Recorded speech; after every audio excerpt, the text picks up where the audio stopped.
Delegations from no less than 80 countries will come to the global summit in Birkenstock, from Côte d'Ivoire, Malawi and Cabo Verde to Germany and France. India also announced its participation. According to the Prime Minister of the country, the delegation from New Delhi will represent the voice of the Global South.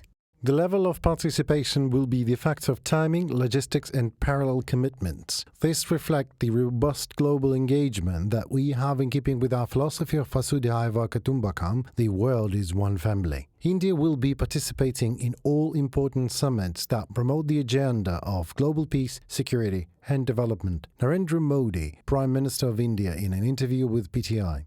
At the same time, the question remains open whether representatives of Brazil, South Africa and China, states that continue to cooperate with the aggressor country, will come to Switzerland. According to Politico, China's chief diplomat Wang Yi may ignore the Global Peace Summit since a meeting of BRICS members will take place at the same time. Joe Biden has not yet given a final answer to his visit to Switzerland either. Bloomberg reports that the US president may be in Los Angeles for a campaign event during the Global Summit. At the same time, Kiev is counting on the personal presence of leaders. And we continue to work with the leaders, inviting them to join the summit. I thank everyone who really helps to bring the peace. And I am appealing to the leaders of the world who are still aside of the global efforts of the Global Peace Summit. To President Biden, the leader of the United States, and to President Xi, the leader of China. We do not want the UN Charter to be burned down just like these books. And I hope you don't want to either.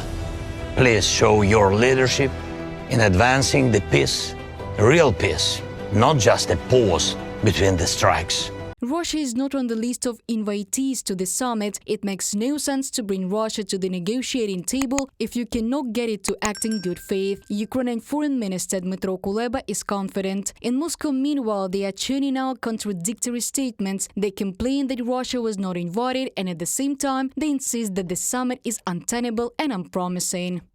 Putin is desperately trying to derail the peace summit in Switzerland on June 15th-16th. He is scared of its success. His entourage sends these phony signals of alleged readiness for a ceasefire despite the fact that Russian troops continue to brutally attack Ukraine while their missiles and drones rain down on Ukrainian cities and communities. Putin currently has no desire to end his aggression against Ukraine. Only the principled and united voice of the global majority can force him to choose peace over war.